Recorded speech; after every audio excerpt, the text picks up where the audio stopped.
Bienvenue sur Allez-nous, le podcast qui met en lumière les histoires d'Alia, les francophones en Israël. Avec ce podcast, on veut partager des témoignages, des conseils et surtout, vous aider.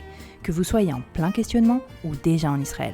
Alors à chaque épisode, on va vous proposer des témoignages de francophones qui ont fait leur Alia. On va parler des défis, des surprises, des réussites, mais aussi des moments de doute. Et on partagera avec vous des conseils pour éviter les pièges et avancer plus sereinement. Alors abonnez-vous dès maintenant et à très vite sur Allez-nous. Bonjour Mélodie. Bonjour Samantha. Bonjour Orly. Bonjour. Bienvenue à notre micro finalement. Oui. Oui, pour tout vous dire, on a mis longtemps à trouver une date avec Orly. La pauvre, ça a été tout un remue-ménage, mais tu es là maintenant. Je suis là. Enfin, je suis contente d'être là. Est-ce qu'on peut faire une petite présentation rapide avec ton nom, ton âge et ta date d'Alia? Je m'appelle Orly, je vais avoir 32 ans bientôt et j'ai fait Alia le 14 avril 2025. Donc c'est tout récent en fait. Tout récent, même pas un an. Bon Orly, on entend un petit accent si léger dans ta voix. D'où as-tu fait ton Alia ? J'ai fait mon Alia d'Anvers, en Belgique, donc du côté flamand. Là, tu es en train de nous dire que tu parles français, néerlandais, enfin flamand. C'est la même langue. Ah. C'est la même langue, oui. Français, néerlandais et anglais, je suppose, du coup. Et anglais. Pas mal. Et bientôt hébreu. Non, je parle hébreu. Ah, tu parles... Mais Pas attends, couramment. mais qui êtes-vous mais je parle... Déjà, en Belgique, on nous apprend plusieurs langues, donc on a 4 langues à l'école. Mon hébreu, il est pas genre waouh, mais il est ok. Je me débrouille, quoi. D'où t'as appris l'hébreu en école juive ? D'accord. Ouais. À l'école juive, j'en avais 10 heures d'hébreu par semaine. Quand Ah, même. quand même. Parce que les gens qui viennent à notre micro qui sont français, souvent nous disent « Bon, j'étais à l'école juive, mais bon, vous connaissez quoi, l'hébreu de l'école juive, je parlais pas du tout hébreu. » Là, tu es en train de nous dire qu'en Belgique, vous apprenez le vrai hébreu ? Oui, on apprend le vrai hébreu. Mais en vrai, j'ai plus vraiment parlé hébreu depuis mes 16 ans. Enfin, je venais ici en vacances, mais qu'est-ce que tu te dis quand tu es en vacances ? T'appelles le taxi, l'hôtel, le schnitzel et c'est tout. Exact. Du coup, non, mon hébreu est ok, je me débrouille. Donc ça n'a pas été un gros challenge pour toi quand t'es arrivée? Non, au niveau langue, non. Donc ça a été quoi ton premier gros choc? C'était pas vraiment la langue, mais c'était surtout la paperasse. Je sais pas, c'était vraiment un choc, les rendez-vous. Parce que je parle hébreu, mais si je dois lire, ça pour moi, ça prend trop d'énergie. Classique. Ouais, Donc du coup, pour tous mes rendez-vous et tout, alors qu'en Belgique, c'était hyper simple. Et ici, vraiment, j'ai galéré. J'envoyais à mes copines où je fais des screenshots, mais ça te prend tout le temps, ça me prenait des heures. Donc, je dis, Mais c'est drôle parce que c'est vraiment quelque chose qu'on minimise vachement, je trouve. L'énergie mentale que ça te prend. De te dire, en fait, là où tu avais la capacité de traiter des dizaines de messages WhatsApp ou des trucs comme ça en français ou en flamand, en anglais, c'est rapide. Là, de rajouter la difficulté de la langue, bah, en fait, ça nous épuise un peu quand même. mais hyper. Ouais. Parce qu'encore toujours, genre maintenant, ça fait 10 mois que je suis là. Et ça me prend plein d'énergie. Genre lire l'hébreu. Ouais, c'est dur. C'est dur. Bah attends, viens, on rembobine un tout petit Ok. peu. Donc, t'es venue en avril 2025 d'Anvers. Oui. Qu'est-ce qui s'est passé à ce moment-là dans ta tête de femme de 31 ans? Où t'en étais dans ta vie à Anvers? Ça a été quoi le déclic pour toi de partir? Parce que t'es venue, je crois, seule. En effet, ma maman avait fait Alia il y a 12 ans avec mon frère. Mais là, à ce moment-là, c'est marrant parce que ce qu'il y a eu, c'était le 7 octobre. Déjà, toute ma vie, j'étais contente, j'étais bien en Anvers. Et il y a eu le 7 octobre et je me suis dit, j'en peux plus. Je sais plus quoi faire. Et puis, je suis restée, je sais pas, j'ai commencé à perdre plein d'amis. Ça a commencé à devenir difficile et j'étais au travail et j'étais tout le temps sur mon téléphone parce que je voulais voir ce qui se passait en Israël. Et je me suis dit, mais en vrai, j'ai une bonne vie. J'ai une bonne vie en Anvers, j'ai un bon travail, j'ai un chouette appartement, j'ai mes amis que j'ai depuis tout le temps. Tout était très simple. La vie en Belgique était simple. Et puis, je sais pas, il y a eu le 7 et j'ai perdu des amis. Et je me suis engueulée avec des collègues. Après le 7 octobre, je suis venue. Un an après, c'est en septembre 2024, j'avais le mariage d'une copine. Et c'est la première fois que j'étais venue en Israël depuis le 7 octobre. J'arrive à l'aéroport et je fonds en larmes. Je me dis, mais je dois être là. Je vois tous ces photos des otages. Et en fait, je suivais ça tellement de près. Et je me dis, mais c'est ici que je dois être. Et j'arrive, c'était à 5 heures du matin, j'atterris. Et puis le matin, on avait une beach party pour le mariage. J'arrive, tu vois tout le monde et on est tous on est tous ensemble et tout le monde sourit et tout le monde parle des mêmes choses. Et en fait, j'avais l'impression de nouveau d'être connectée aux gens que j'avais plus depuis le 7 octobre. Et après, je suis rentrée après ces vacances et je me suis dit, mais qu'est-ce que je fais? Ça fait 9 mois maintenant, je somnambule en vrai en Belgique. Je sais pas quoi faire et puis je suis restée. Je me suis dit: «Bon, OK, je veux partir, mais je sais pas comment. J'ai un bon travail, ça va faire 5 ans que je suis dans la même boîte». Tu faisais quoi dans la vie? Je travaillais dans une boîte, de consultance en IT et je gérais les relations clientèle. J'aimais bien, j'adorais mon travail, ça faisait presque, ouais, 5 ans que j'étais là-bas, je connaissais mes collègues, les clients, ils avaient confiance en moi. J'avais vraiment construit une vie que j'aimais. J'étais heureuse jusqu'au 7. Comment ça s'est traduit à Anvers? Parce que c'est vrai que souvent, quand on imagine la Belgique, on imagine la Belgique francophone, peut-être pas un peu plus. Ouais, Anvers, c'est quand même très mélangé comme ville. c'est néerlandophone. Ok. C'était quoi l'ambiance en fait? Quand tu dis j'ai perdu des amis, me suis disputée avec des collègues, ça se traduisait comment? En vrai, parce que j'étais à l'école juive jusqu'à mes 16 ans et après j'ai changé d'école. J'ai fait l'école américaine de mes 16 à mes 18 ans et là j'ai rencontré des gens du monde entier. Genre, j'avais ma meilleure amie, c'est une Libanaise, musulmane, enfin j'avais un peu tout le monde. Et puis après j'ai fait mes études là-bas à Anvers aussi, donc j'ai rencontré plein d'amis non juifs. Ils voient les médias et en fait, quand tu vois ce qu'ils mettent à la télé à Anvers, enfin à Bruxelles aussi, mais quand tu vois ce qu'ils mettent à la télé, tu te dis: «Mais en fait, je comprends qu'ils sont tellement contre nous» et on a toujours eu des discussions. J'ai eu quelques copines qui m'ont dit: «Écoute, je serai là, je te soutiendrai tout le temps, donc on n'aura pas ces discussions». Mais il y en a des qui voient, qui écoutent ce qui se passe et j'arrive au bureau, il y en a une qui me dit: «Quoi, tu vas en Israël où il y a un génocide?» Je me dis: «Mais avec quoi tu viens? Genre, pourquoi?» Et je lui dis: «Et d'où tu sors ce mot? Pourquoi?» Elle dit: «Bah, c'est ce que je vois à la télé». Et ils n'ont pas eu le réflexe de venir te poser des questions, te parler, te demander ce que toi t'en pensais, ce que tu ressentais? Mes bonnes copines, oui. Mes bonnes copines avec qui j'ai vraiment pu avoir des discussions, mais d'autres, des copines avec qui j'étais pas très proche, non. Non, tu vois ce qu'il y a à la télé et t'écoutes ça. Qu'est-ce que tu vas écouter quelqu'un d'autre alors que tu vois ça tourne sur partout, quoi. Tu dis que ta meilleure amie, elle était libanaise musulmane. Mhm. Est-ce que tu as pu avoir une conversation avec elle pour avoir son point de vue ou la Oui. manière dont elle voyait le conflit, elle, de son point de vue libanaise? Oui, justement, avec elle, on a eu une vraie discussion et elle, c'était vraiment ma sœur de cœur, genre c'était vraiment ma meilleure amie. Et en vrai, on s'est rendu compte tous les 2 qu'on a tous les 2 mal. On a tous les 2 mal. Elle, sa famille est au Liban, ils habitent dans le sud, qui se font exploser aussi. Sa mère a été enterrée là-bas. Ils peuvent même pas aller. Ils peuvent pas retourner. Donc en vrai, on a essayé de parler, on s'est dit: «Mais en fait, on est des êtres humains et nous 2 on s'aime et est-ce que moi je peux contrôler ce qui se passe? Non». Et elle, c'est pareil. Donc en effet, son grand-père, c'est un Palestinien, donc c'est vraiment c'était assez compliqué, mais on a réussi. Je comprends son point de vue, elle comprend le mien. À la fin de la journée, on s'est dit: «Mais nous, tout ce qu'on veut, c'est on veut la paix, quoi. On veut pouvoir vivre toutes les 2 parce qu'on est hyper proches». Et donc avec elle, ça a été. Après, j'ai d'autres copines avec qui c'était un peu plus compliqué, mais elle et moi, toutes les 2, c'est ma meilleure amie, elle a été là pour moi dans les moments les plus difficiles. Et ce qui se passe là-bas, moi, j'y peux rien et elle y peut rien non plus. C'est hyper intéressant parce que du coup, tu révèles un petit peu un truc auquel je m'attendais plus ou moins. C'est que les gens qui sont les plus concernés sont ceux qui réussissent à mettre le plus de côté leur avis tranché en fait. Et ceux qui n'y connaissent rien ou qui n'ont jamais mis les pieds ici ou qui ne connaissent ni juifs, ni palestiniens, ni rien de la région, sont ceux qui ont l'avis le plus énervé, C'est ça qui est fou. qui veut parler à personne. C'est Ouais. un super beau message Ouais. que tu viens de nous passer. Merci. Voilà. Et ben voilà, allez, bonne journée, non, je rigole. Bonne soirée. Bon, donc cette ambiance un peu anxiogène en Belgique et le fait que tu te sentais un peu loin, ça a été un petit peu ton déclic. Tu nous disais que ta maman était partie 12 ans avant toi, c'est ça, avec ton petit Oui. frère? Ça s'est passé comment ça? Exactement. En vrai, j'avais 19 ans et elle a décidé de partir. Elle l'a demandé à mon frère et à moi, vous voulez venir avec? Lui, il avait 16 ans. Donc lui, c'était tu Il y avait viens pas le avec. choix, ouais. Moi, j'avais 19 ans. Elle m'a demandé est-ce que tu veux venir? J'ai dit non. Je sais pas, j'étais contente. J'avais un copain à l'époque. Je sais pas, j'avais construit une vie. J'étais jeune, mais j'avais pas envie. J'avais pas envie de partir.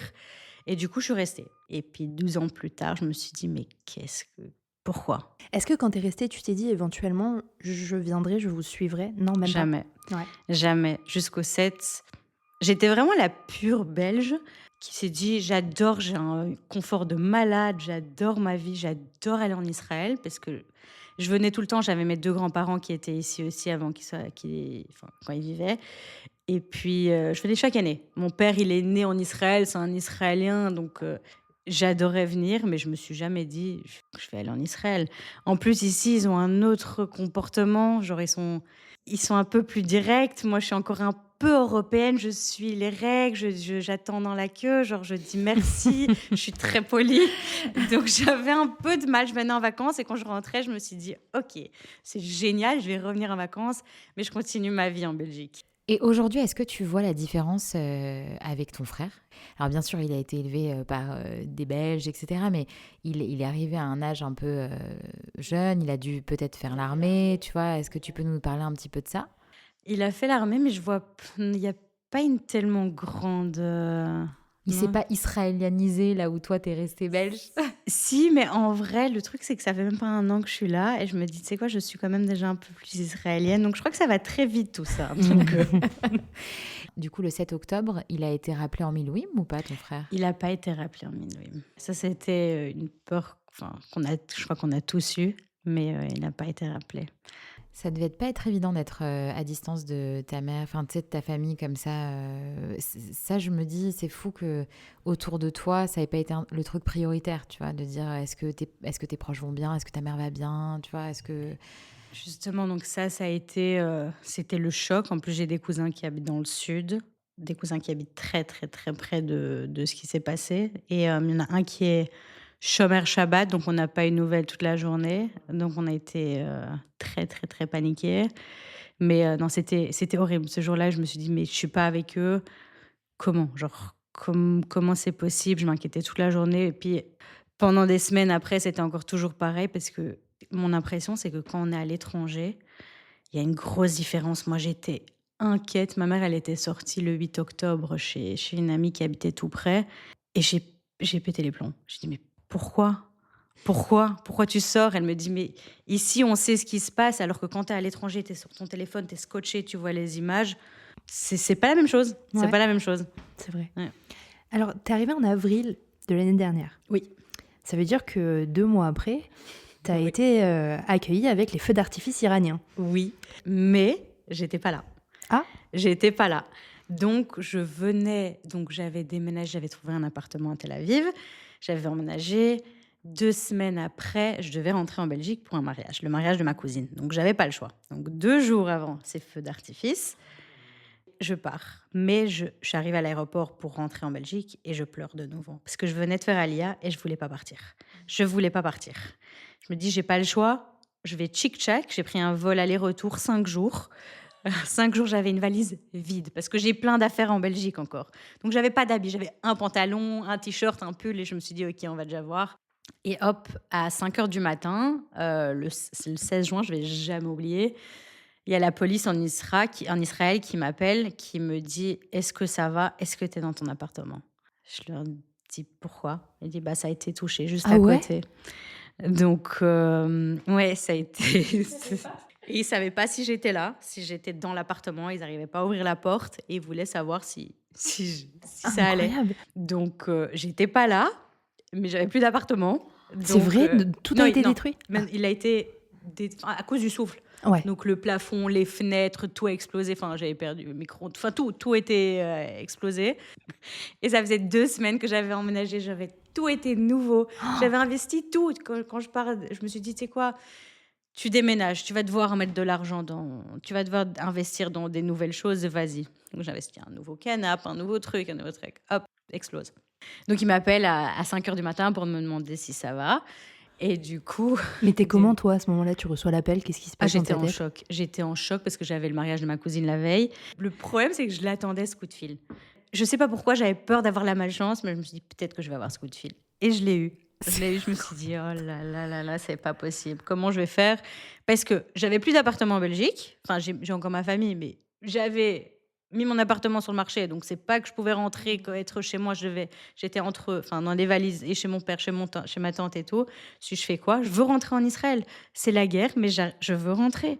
Donc j'ai contacté El Al qui voulait pas me mettre sur un vol. Il n'y avait pas de vol. Je pétais les plombs, mais en vrai, je me dis, mais je vais faire quoi?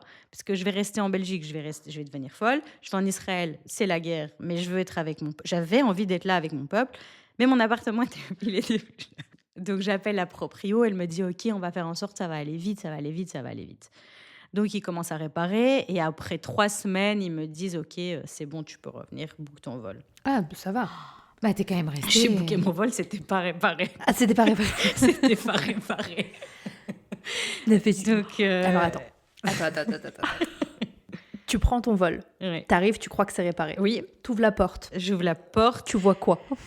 En vrai, il y avait encore les fenêtres. Donc, en vrai, les fenêtres, c'était pas remis très droit. Donc, il y avait un petit trou. Ah ouais, d'accord. Je me suis dit, c'est pas possible. En fait, tout était. Ils avaient encore plein de trucs à faire, genre les stores. Mais si tu remets pas les stores, donc là, en vrai, c'est ouvert. Donc, il y a plein d'air qui passe. Donc, en fait, c'est comme si tu dormais dehors parce que tu as toute la poussière de la rue qui rentrait. Donc, je me suis dit, mais je peux pas dormir dans cet appartement en ce moment. Mais j'avais la chance parce qu'il y a des gens qui ont dû rentrer et qui n'avaient pas de fenêtre tout court. Moi, j'en avais, elles étaient juste pas très droites. C'était OK, j'avais un lit, mais c'était pas enfin, c'était pas vraiment. Et ta proprio, elle en dit quoi à ce moment-là? Mon propriétaire, elle dit Ah, quoi? vous voyez pas sa tête. Hein. Ouais. Enfin, peut-être on mettra les strays sur Instagram et vous verrez sa tête.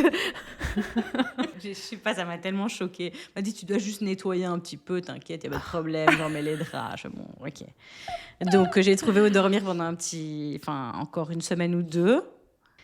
T'as déménagé depuis ou t'es toujours là-bas? Je suis toujours là-bas. Mais non. Je suis toujours là-bas, je suis toujours dans le même appartement. Quand on vous dit que le marché de l'immobilier à Tel Aviv Mais est ultra tendu, la propriétaire ne s'est même pas inquiétée une seconde Mais c'est que ça. Orly allait quitter son appartement. Elle lui dit, ça va, nettoie. Bon, bah d'accord, ok, je vais nettoyer, puis je vais rester là. Tu sais, c'est vraiment... Mais c'est ça, parce que j'avais tellement peur de retrouver un appartement. J'arrivais pas à en trouver déjà. J'ai galéré à trouver cet appartement que je me suis dit, je m'en fous. Je m'en fous. Je m'en fous s'il y a de la pluie qui rentre entre la fenêtre et le mur, je m'en fous. Alors dis-nous, parce que là, c'était le déluge, là, quelques jours auparavant. J'avais une fuite. Ah, d'accord. Putain. Ah, c'est chaud quand même. Hein. J'avais Donc une t'étais fuite. pas là, mais ça t'a laissé un petit cadeau. Un petit cadeau et en plus de ça, super, mais on a cambriolé chez moi, on m'a volé plein de trucs. Après que... Pendant. Bah oui, ça, Pendant. on a beaucoup entendu ça. Au final, ils C'est ont... choquant. En fait, il y a des gens qui venaient... des Dans gens... les appartements qui avaient été Voilà, qui avait été détruits, ouais. touché. Et du coup, dans beaucoup de tours, le VAD, en fait, payait une sécurité privée en bas de l'immeuble. Ouais, c'est ça. C'est pour ça que je te dis, je me doute que c'est un petit immeuble, mais pour empêcher les gens de venir piller, en fait. C'est parce que les appartements sont forcément ouverts et tout. Enfin, c'est terrible. C'est incroyable. Non, mais attendez, mais donc je dis ça, mais de l'autre côté, c'était incroyable parce qu'il y avait plein de volontaires, des petits jeunes qui sont venus quand je n'étais pas là, qui ont aidé, ils ont tout rangé. Ils ont rangé mon C'est ça, appartement. c'est C'est ça. impressionnant. Justement, quand j'étais en Belgique et j'entends ça, je me dis, mais qu'est-ce que je fais en Belgique? C'est là que je vais être. Je vais être avec mon peuple, avec ces gens qui arrêtent tout. Tu sais pas s'il va y avoir une Azaka. Ils viennent quand même, ils prennent le risque pour venir aider d'autres gens, quoi. C'est incroyable parce que on a eu quelqu'un au micro qui justement faisait partie de ces équipes-là, qui enlevait les débris, qui aidait les familles à bouger. C'est Tom, vous ouais. pouvez aller écouter son épisode. Il disait qu'il avait eu besoin à ce moment-là, lui, de faire... Il est arrivé juste avant toi, en février 2025. Et il a eu besoin de faire du volontariat et il est allé à Pinsker, enfin là où c'est tombé, etc. Voilà. Peut-être que c'est Tom qui a rangé ton appart. Incroyable. Orly. Merci, Tom. On va faire un chidour ce soir. C'est bien, je cherche. Bah, je crois que Tom aussi. Hein. Donc l'appartement que tu as mis hyper longtemps à trouver, explosé, bon, remis un petit peu à peu près potable pour que tu puisses dormir dedans. vis. À ce moment-là, c'était quoi ton plan quand t'es partie au niveau du boulot J'avais pas de plan. Ouais, toi J'avais t'es pas de partie aller buy bitches. J'avais pas fait. C'est comme ça que ça s'est passé. En vrai, j'étais venue en septembre pour le mariage et après, je me suis dit non mais je suis en train de somnambuler ici, je peux plus, je fais quoi? D'un jour à l'autre, j'arrive au bureau, je vois mes collègues et je commence à pleurer. Comme ça, je pleure. Je dis je n'en peux plus, je dois partir, je peux plus. Et j'ai pété les plombs. J'ai vraiment pété les plombs. Et ok, donc j'ai réussi à négocier quelque chose au travail. J'ai vidé mon appartement, je l'ai mis sur le marché, je l'ai loué comme ça. J'ai pris un ticket d'avion, pas d'Alia, pas rien. J'ai tout mes affaires, j'ai donné, j'ai vendu, j'ai tout jeté. En un mois, je crois 1 mois et demi max, j'étais partie, sans taf, sans savoir où j'allais, enfin, je sais rien. Sans avoir fait l'ALIA officiellement? Oui, Du coup, tu l'as fait d'ici? oui. Ah, tu peux nous en parler? Oui, sauf que je sais pas si ça aide parce que j'avais une personne de contact qui m'a aidée à faire tous les papiers. Mhm. Et donc, ça, en 2 semaines, c'était fait. Ouais, Donc, j'ai c'est eu ça, c'est beaucoup de rapide. chance. J'ai eu beaucoup de chance. Il y a des mois, je me suis dit peut-être que je contacte l'agence juive. J'avais contacté pour avoir un peu d'infos. Mais vu que mon père est israélien, que j'avais pas le passeport, c'était un drame parce que j'ai contacté l'ambassade en Belgique qui devait me donner le passeport et j'avais besoin des preuves que ma mère était ma mère. Donc, j'avais besoin des photos, des échographies d'elle à son 3e C'est une trimestre. blague. C'est la première fois que j'entends ça. Oui, mais on n'a pas ça. Vous voyez là le petit bébé en noir et blanc, c'est moi. Oui. Vous reconnaissez mon nez? Le mec de l'ambassade d'Israël, et je reconnais le nez de Orly. Je vois bien, c'est toi sur la photo de l'échographie, c'est bon. Moshe, bolirot. Je viens de voir que c'est Orly sur l'auto. Mais qui fait ça? Non, mais du coup, j'ai pas réussi parce que j'ai contacté l'hôpital, sauf que j'ai plus de 30 ans et après 30 ans, ils gardent plus tous les fichiers. Donc je pouvais pas faire Alia de la Belgique. Mais attends, en Belgique, vous avez pas truc de naissance là, certificat de naissance? Oui, mais c'était pas assez, ils m'ont demandé. Non, c'était pas assez. Ils m'ont demandé des trucs de ouf. Vraiment, ça a été hyper loin. Orly, il est où les tests des grossesses de ta mère? Et alors, j'ai envoyé une photo de ma mère qui était enceinte. J'ai dit, c'était moi là-dedans. Mais ça n'a pas fait Mais l'affaire. ils t'ont fait une farce. Non, c'était Ils vraiment t'ont fait une compliqué. blague belge. Non, C'est pas ouais, possible. c'est Ah, possible. putain, j'ai jamais entendu ça. de Mais ma moi vie, non c'est plus. extraordinaire. Donc quand je l'ai raconté cette histoire à ma mère, elle m'a dit mais qu'est-ce que tu racontes, c'est n'importe quoi. Et alors je montre les mails, mais on m'a vraiment demandé ça et l'hôpital ils se foutent de moi aussi. Ils me disent mais t'as plus de 30 ans, j'ai plus ces fichiers, je peux plus. En fait ils veulent pas que je vienne. Genre comment oui. Je voudrais lancer un appel à témoins. S'il y a d'autres Belges qui sont passés par là et qui ont dû envoyer des photos de leur échographie. Dites-nous. Ah, par pitié, on a besoin de rire. On a besoin, les On gars. a besoin de savoir s'ils ont fait une mauvaise blague à Orly Non ou c'était. pas. Je me suis dit ok bah vas-y pars en Israël et tu verras. Quand tu fais ton alia d'ici, est-ce que tu as les avantages style les containers et les trucs comme ça ou pas? Oui, j'ai tous les avantages. Je crois que vu que je suis déjà israélienne, je suis Ezra Choleh, Paola Hadasha. Il y a quelques différences, mais il y a beaucoup d'avantages. Le seul Ouais. truc que t'as pas eu, c'est le billet d'avion gratuit, quoi. Exactement. Non, D'accord. mais je pense que je l'aurais eu si j'avais fait Alia de la Belgique. Si t'avais trouvé l'échographie. Exactement. Non, mais du coup, j'avais pas envie d'attendre. Parce qu'ils m'ont dit, l'agence juive, ils m'ont dit que ça prendrait 6 mois d'ouvrir un dossier. J'avais pas envie. J'avais pas envie de perdre de temps. Je me suis dit, vas-y, prends tes Ça te affaires. grattait trop, ça te brûlait Oui. en fait. Mais je me suis dit, mais je m'emmerde en Belgique. Je m'emmerde, j'arrive ici. Les gens, ils vivent. Ils aiment la vie. Et je me suis dit, vas-y, il est temps. En vrai, j'étais hyper mal. J'étais malheureuse tout le temps les derniers mois. Je me suis dit, mais va kiffer, va vivre. Et je suis partie. Donc, parti avec un peu de sous de côté. Un peu de sous. Voilà. Non, mais bon, pas beaucoup de sous. Bon, ok, disons, soit, juste histoire de se dire, je peux voir venir sans travail. Et donc, sans plan de travail, en parlant un peu hébreu, mais tu t'es quand même dit, je vais faire l'ulpan. Ça a été quoi ton process? Au début, j'ai commencé l'ulpan parce que je me suis dit, mon hébreu, il est bon, mais j'ai pas de travail. J'aimerais qu'il soit parfait parce que j'aimerais bien me donner la chance de pouvoir travailler en hébreu. Mais en vrai, je me suis rendu compte que j'apprends mieux en parlant avec des gens que les cours. En fait, j'étais nulle à l'école. J'arrive pas à rester concentrée. T'as fait quoi comme ulpan? Gordon, j'ai fait les cours du soir, c'est pas mal en vrai, mais je sais pas, j'arrivais pas à rester focus. Ouais, c'était pas pour toi, quoi. Non. Il y a des styles de gens qui savent mieux apprendre d'une certaine manière ou d'une autre. Il y a plein de types d'ulpan différents. C'est vrai que Gordon, moi, personnellement, après, j'ai l'impression quand même que c'est ce qu'on entend au fil des épisodes, c'est quand même vachement scolaire. Oui. Donc, il y a d'autres. Mhm. Faut regarder, faut aller demander aux gens qui les ont fait. Et ils ont tous, ou presque, les ulpan privés, des pages Instagram.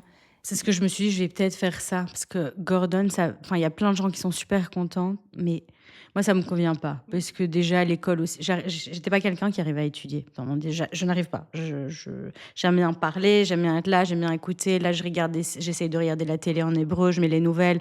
Les gens, j'essaie de leur parler en hébreu pour apprendre. Et si je fais une erreur, alors au moins on me corrige. Je me suis dit, je vais commencer avec ça. J'ai commencé et C'est pas pour toi. non, C'est pas pour grave. moi. Et du coup, aujourd'hui, tu travailles? J'ai trouvé du travail. Je suis rassurée. Ça fait du bien de pouvoir le dire parce que j'ai galéré. Ça fait combien de temps que tu as trouvé du boulot? Là, ça fait 3 mois que je travaille. Super, bravo. Oui, merci. Et donc, ça veut dire quoi, j'ai galéré? Pendant 3 mois, en vrai, c'est parce que j'ai pas l'habitude. J'ai envoyé mon CV. J'ai fait que envoyer mon CV. J'ai eu plein d'entretiens et plein de refus. Plein, plein, plein. Alors que j'ai pas l'habitude, mais parce que j'ai pas l'expérience requise. Je cherchais dans genre software. J'ai pas cette expérience. Je me suis dit, je veux l'high-tech parce que si tu veux habiter à Tel Aviv, tu veux vivre bien, tu vas avoir le confort que tu avais en Belgique. C'est ça que tu dois faire ou tu dois commencer à ton compte et faire quelque chose et cartonner. Mais sinon, avoir le style de vie que j'ai envie d'avoir à Tel Aviv, je devais trouver quelque chose de raisonnable. En vrai, en Belgique, c'est pas luxueux, mais c'est facile. C'est facile, tu as un travail, on paye ta voiture, tu as 30 jours de vacances, tout est facile. Je me suis dit, je sais que ça sera pas pareil en Israël, mais j'aimerais bien trouver un peu un juste milieu. Est-ce que tu as trouvé qu'il y avait des codes qui étaient différents à plusieurs niveaux? Par exemple, par rapport au CV, est-ce que tu as dû refaire ton CV? Ah, tout à fait. Ouais. Tout à fait. Moi, mon CV, il avait 3 pages. On m'a dit, tu peux pas avoir plus d'une page. Et on m'a donné plein d'astuces sur les CV aussi. Comment tu les as trouvées, ces astuces? J'ai été dans tous les groupes possibles. Et j'ai été à plein d'événements networking. J'ai été sur Facebook, j'étais dans tous les groupes pour trouver un travail. J'ai été à tous ces événements. Un par un, j'ai été. Je me suis dit, je m'en fous, je vais seule. Alors que c'est un truc que j'aurais jamais osé faire en Belgique. Et ici, je me suis dit, vas-y, t'es toute seule, c'est pas grave. On est tous dans le même bain. Et j'ai parlé à plein de gens. Je me suis installée dans un coworking space pour chercher du travail. Mais là-bas, c'est intéressant parce que tu as plein d'entrepreneurs, des gens qui cherchent du taf aussi, qui sont là. Alors, j'ai commencé à sympathiser avec eux et on m'a donné plusieurs astuces. Et j'avais lancé sur les réseaux que je cherchais du travail. Et les gens dans ce pays sont tellement bienveillants que j'ai eu plein de recruteuses israéliennes qui m'ont contactée, qui ont fait des appels avec moi. J'ai été boire un café avec des recruteuses pour me donner des astuces, pour me préparer pour les entretiens. Mais t'es passée à la télé aussi, Orly. Oui. Comment ça arrivé, ça? Par mes réseaux. On m'a trouvé sur les réseaux et ils voulaient connaître mon histoire. Donc, ils m'ont demandé de passer à la télé pour expliquer un peu. La LIA et la recherche de travail et tout ça? Exactement. Et du coup, c'est marrant parce que je suis passée 2 fois à la télé. Il y avait un moment où il me pose une question: qu'est-ce que tu fais maintenant? Et je me retourne, je regarde la caméra, je dis: je cherche du travail. Et du coup, on m'a contactée. C'est génial. J'ai été boire un café avec un gars, du coup, qui m'a fait une offre. Ah, waouh! Ouais. Mais j'ai refusé parce que ça me convenait pas. En termes d'argent? Oui. D'accord. Et donc maintenant, tu fais quoi? Donc maintenant, je travaille dans une boîte qui fait l'influenceur marketing. Donc, on s'occupe des influenceurs sur YouTube. Oui, donc on a des marques qui nous demandent de trouver des influenceurs pour eux. Donc, c'est ce qu'on fait. Ouais. Et tu fais ça en anglais ou en hébreu ou En anglais. Ok. Et c'est marrant, c'est ma première fois où je travaille en anglais aussi. Je travaille toujours en néerlandais, donc j'ai aussi dû m'adapter à travailler en anglais. Et dans la boîte où je travaille, c'est quasi toutes des anglophones. Il y a vraiment beaucoup d'anglaises et quelques américaines aussi. Alors que j'ai toujours trouvé que mon anglais était bon, mais là, parfois, je me dis, oui, c'est pas... c'est vraiment des anglophones, quoi. Mais donc, en plus, là, tu es en train de rentrer dans le monde des holotes, enfin, entre guillemets, même si peut-être elles sont là depuis longtemps, mais des holim anglophones, quelque part. Oui, et je me suis dit, je vais trouver un travail en Israël, je vais parler hébreu au travail et tout. On est 15, il y a 2 Israéliens et 2 développeurs, donc Qui parlent pas. Et comment tu le vis, ça, en termes d'intégration? Est-ce que tu as l'impression que ça te permet pas de t'intégrer comme tu le voudrais? Ou un peu, parce que je me suis rendu compte, j'essaye d'aller à plein d'événements pour rencontrer des gens, et je rencontre plein d'olim. Je rencontre pas beaucoup d'Israéliens. Parfois, il y a des Israéliens qui viennent à ces événements parce que eux, ils veulent rencontrer des olim, ce qui est très sympa. Mais j'ai pas l'impression d'avoir encore beaucoup d'amis israéliens. C'est hyper intéressant ce que tu dis parce que moi, je me rends compte que ça fait 10 ans que je suis ici. Et c'est vrai que les Israéliens que je connais, c'est que à travers le travail. Oui, c'est ça. Ouais. Donc c'est pour ça que j'espérais trouver des amis, parce que je les adore, j'adore les Israéliens en plus, mais c'est juste ils se connaissent toute leur vie. C'est comme en Belgique aussi, c'est pareil, on a un autre groupe d'amis. Je me suis dit peut-être qu'au bureau, peut-être, je sais pas. Mais c'est dur quand même de devoir tu vois, genre get out there, genre vraiment se mettre, se jeter sur la place du marché pour rencontrer des gens. Comment t'abordes ça? À 30 ans, tu vois, 31 ans, où t'as déjà tes potes et tout. C'est vrai, mais justement parce que je suis arrivée ici, j'ai pas vraiment d'amis. Donc je me suis dit, j'ai pas le choix. J'ai pas le choix parce que j'avais envie de commencer à nouveau. J'avais besoin de quelque chose, j'avais l'impression que j'avais besoin de respirer, de rencontrer des nouvelles personnes. Je suis un peu gênée quand je connais pas, et dès que je connais, je me décoince.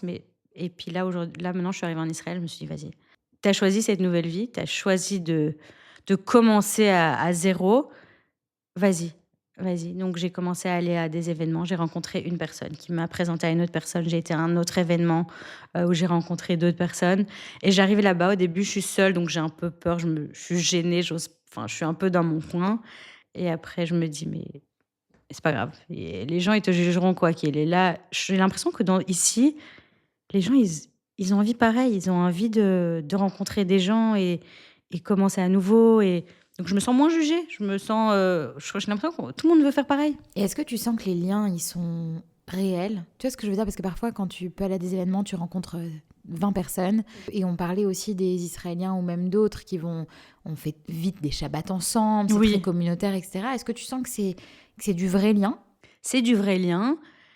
Après un certain temps, genre, tu filtres, tu te dis, ok, c'est fun au début, mais en fait, tu vois ces personnes quelques fois et on se rend compte tout ensemble que finalement, c'est pas un match, c'était genre same time, same place, et puis c'est tout. Mais en vrai, il y a quelques personnes avec qui je suis restée très, très, très proche, surtout parce que j'ai l'impression qu'on a tous à peu près la même histoire. On vient tous en Israël. Moi, je suis venue en Israël parce que j'avais envie d'être en Israël. J'avais envie d'être avec, comme je l'ai dit quelques fois, mon peuple, genre les gens que j'aime.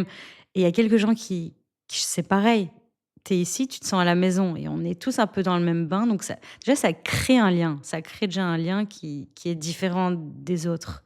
Est-ce que tu as ressenti des différences dans la manière de se faire des amis? Genre, tu vois, tu dis, voilà, on a tous un petit peu un lien déjà d'office parce qu'on est ensemble dans le même peuple, entre guillemets.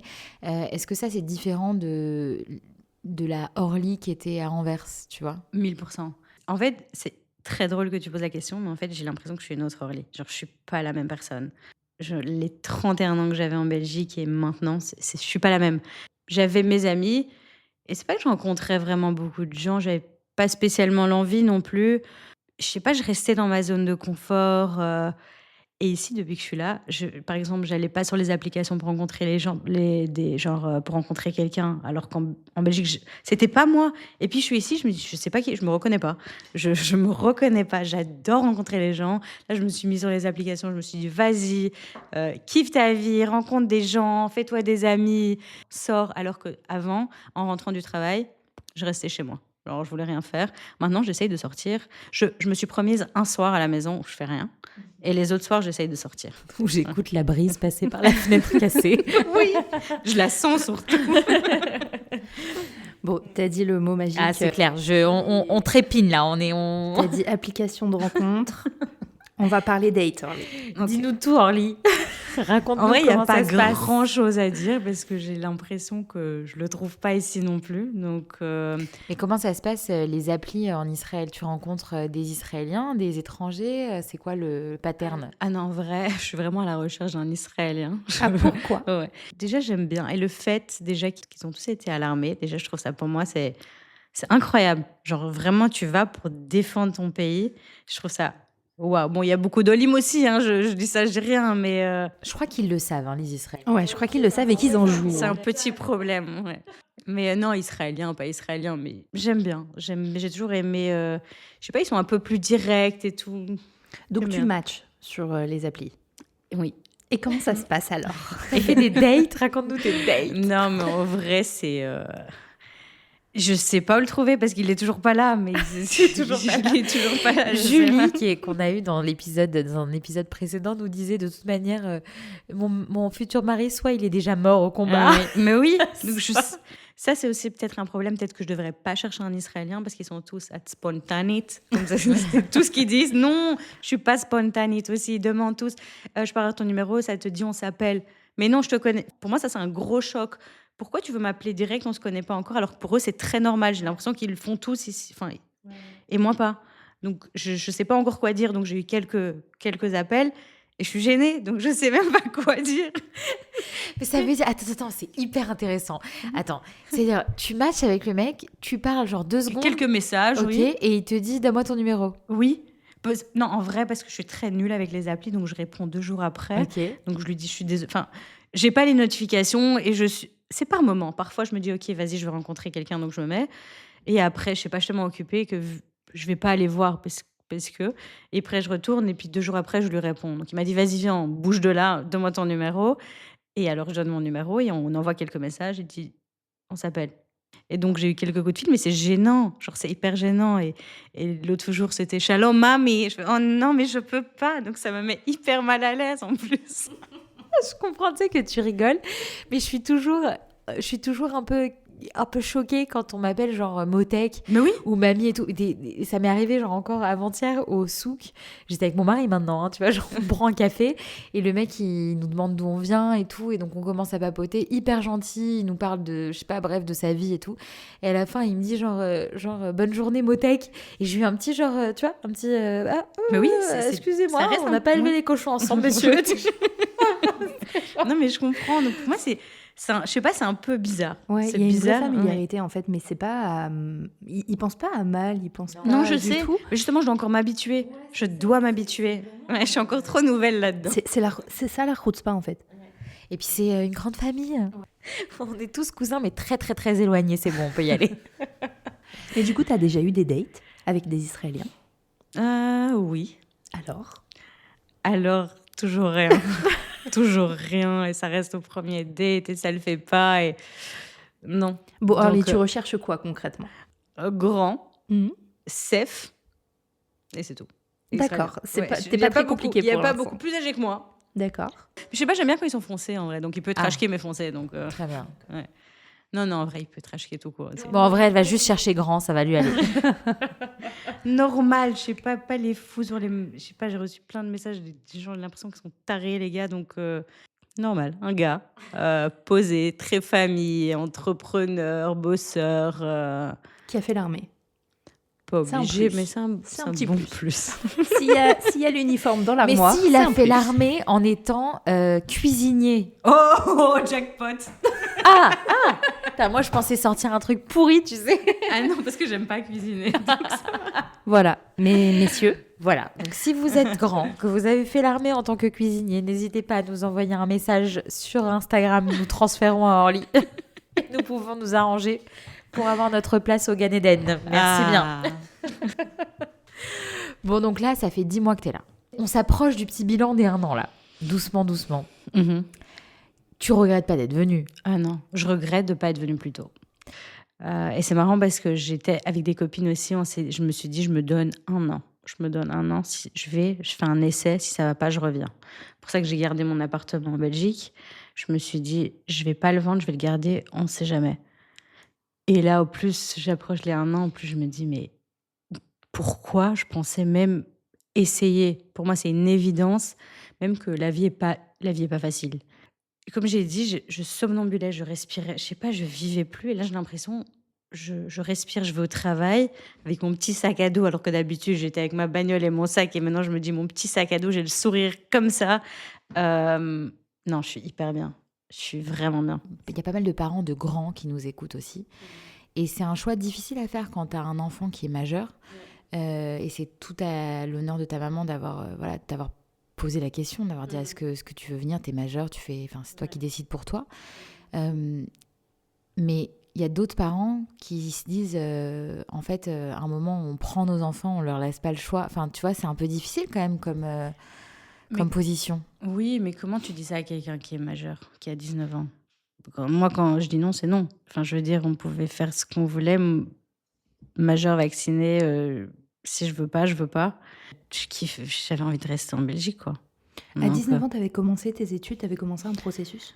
non, justement, j'ai eu un peu le truc à l'envers. À 18 ans, en vrai, je savais pas du tout ce que je voulais faire, donc j'ai travaillé pendant 4 ans et à mes 22 ans, j'ai commencé mes études. Donc je l'ai vraiment fait un peu à l'envers. À 22 ans, du coup, t'avais toujours pas la vision que peut-être t'irais en Israël un jour? Non, Non plus? non, je l'ai jamais. En vrai, jamais jusqu'au 7 octobre et même le 7 octobre, je me suis dit: «J'ai envie de venir, mais comment je fais? Est-ce que je lâche tout? Où je vais?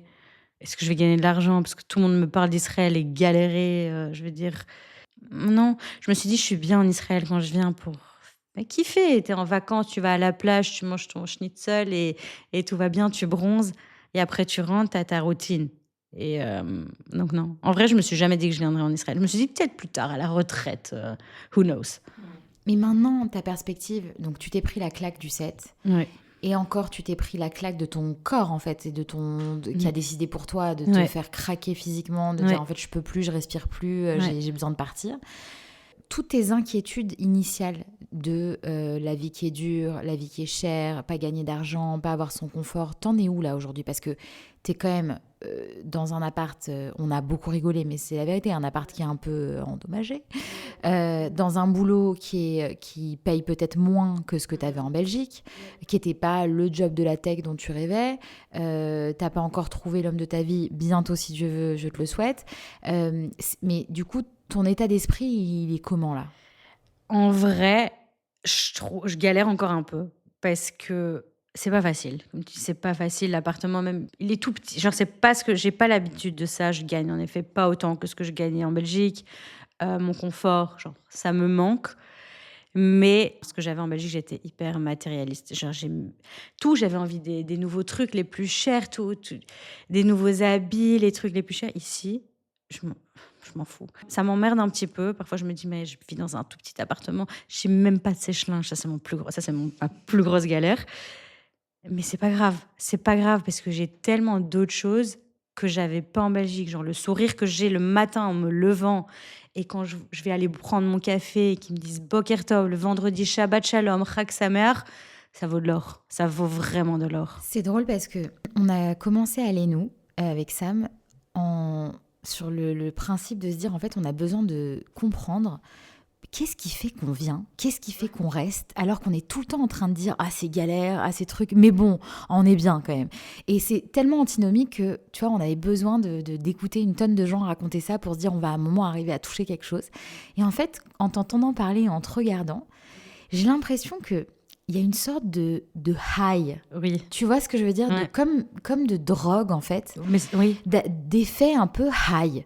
Où tu vois, tu te dis, bon, c'est super galère, mais bon, ça va. Tu vois? Il y a un peu ce truc-là, non? Est-ce que c'est pas un petit peu ce que Thelma elle nous disait sur la relation amoureuse avec Israël? Que genre, quand t'arrives, t'es honeymoon, et puis il y a un moment quand même où tu redescends. C'est exactement les Ouais. mots qu'elle a utilisés. C'est que tu redescends et tu commences à te rendre compte un petit peu des défauts et des galères et de la difficulté de la vie ici. Et après, tu t'attaches.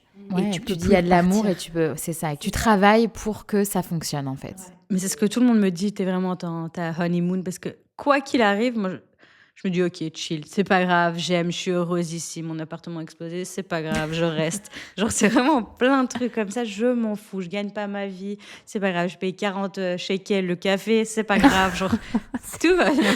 J'ai plus d'argent, c'est pas grave, mais j'aime trop, j'aime être là, je sais pas, je respire, c'est marrant, mais c'est marrant parce que en fait, je m'étais pas rendu compte à quel point j'étais malheureuse en Belgique depuis que je suis là. Et c'est là que je me rends compte.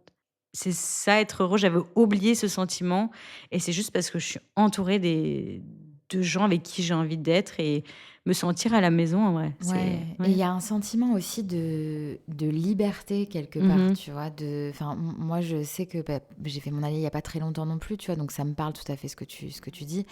Et il y a vraiment la sensation d'avoir débloqué une version de toi. Et ça se ressent beaucoup dans l'entrepreneuriat en Israël. Où, tu vois, les gens, les gens, ils y vont, quoi. Ils se posent pas 10 000 C'est ça. questions. Est-ce que je vais être intelligent? Est-ce que ceci? Est-ce que cela? Non, non, moi, c'est bon, j'ai l'idée du siècle. Ça va marcher. Et puis, ça C'est marche ça. pas, c'est pas grave.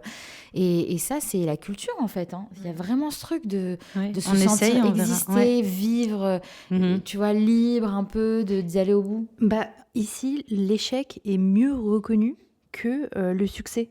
Ça veut dire les gens te diront jamais ah, t'as raté, nananer. Ils Ça vont dire n'existe bravo, pas t'as ici. essayé. Ouais, bravo, Je t'as sais, essayé. c'est Si t'as un incroyable. gap dans ton CV de 1 an, de 2 ans, que tu dis bah, j'ai voulu voyager, j'ai voulu lancer mon entreprise, les RH te diront jamais bah non, mais en fait, Ouais, c'est c'est pas vrai. possible. C'est pas possible, les gens comme ça. Alors qu'en France, ou je sais pas si c'est le cas aussi en Belgique, un Ah, gap si. year pour Bah, si, faire oui, des je sais. voyages, pour Mhm. voir le monde, c'est très mal vu.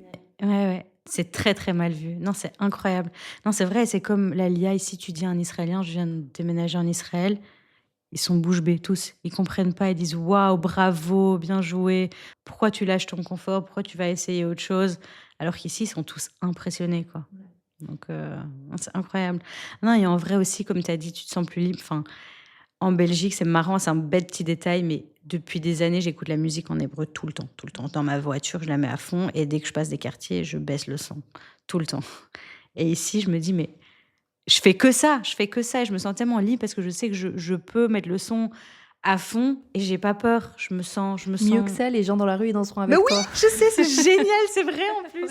Hier, il y avait un gars qui était dans sa bagnole et il avait la musique à fond avec les fenêtres ouvertes. Il chantait, j'ai commencé à chanter avec lui. Je me dis, ah, j'adore cette ville, j'adore. Mais c'est drôle parce que ce que tu dis, c'est tellement juste. C'est quand tu es dans une situation de vivre pleinement, d'être libre pleinement, que tu te rends compte qu'en fait, t'étais pas comme ça avant.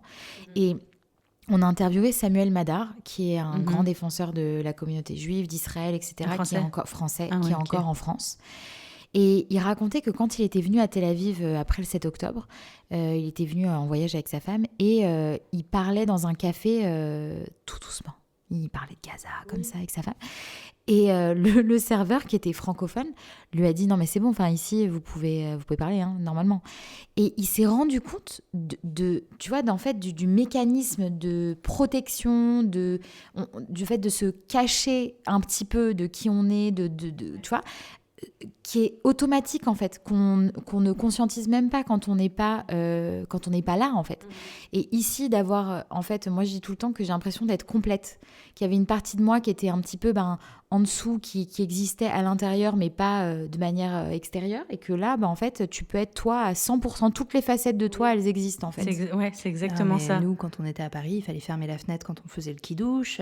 Enfin, il fallait pas en parler. Quand je partais en colonie de vacances, il fallait pas dire qu'on était juif Oui. et qu'on mangeait pas de porc. Il fallait dire qu'on était tunisien parce que ça passait plus facilement. Mhm. Aujourd'hui, ici, mais tu fais ce que tu veux. Ouais, je sais. Pour moi, c'est ça la liberté en fait. Tu fais ce que tu veux et tu le ressens encore. Moi, ça fait 10 ans que je suis ici. Mélodie, tu disais, moi, il y a 1 an, j'ai fait mon alia, donc je comprends ce que tu racontes. Mais 10 ans après, moi aussi, tu vois, cette sensation de liberté, de tu peux être qui tu veux dans la rue, tu peux acheter ton loulave et te balader avec dans la rue. Et les gens, ils diront pas, elle est chelou, elle avec son palmier, tu vois. Les gens, ils comprennent. Donc, cette sensation de liberté, je pense qu'elle est à l'intérieur de tous, quelle que soit la date de son alia, quel que soit le moment où on est venu ici, que ce soit avant ou après le 7 octobre. Non, je suis d'accord. Ouais. Et je pense que pour boucler sur le côté difficulté, je pense que c'est quelque chose que les gens ont du mal on a du mal à mettre un prix dessus, sur cette liberté. Mais en fait, c'est ça qui fait que les gens sont d'accord pour prendre un plus petit appart, ne pas avoir de femme de ménage, ne pas avoir de sèche-linge. Voilà. Non, mais c'est vrai. Oui. En fait, tu dis, ok, Oui. tu sais quoi, dans la balance, bah, c'est pas grave. En Non, fait, c'est pas pas grave. grave. Le dernier sac Chanel, bah, je l'aurai pas. Mais en fait, tant pis, je vais aller prendre un café sur la plage et... C'est exactement ça. Ouais. Est-ce que tu aurais des conseils ou du moins une perspective pour les gens qui, par exemple, en Belgique, encore, que ce soit à Anvers ou ailleurs en Belgique, se posent la question de l'alia? Est-ce que c'est déjà... est-ce que toi, avec tes amis juifs qui sont encore en Belgique, c'est quelque chose dont vous parlez? Oui, sauf que elles sont bien en Belgique. Elles sont bien. Donc, elles n'ont pas spécialement envie de venir ici. Elles ressentent pas de pression de se dire l'antisémitisme. Tu vois, on parle souvent de la Belgique avec malheureusement l'antisémitisme et...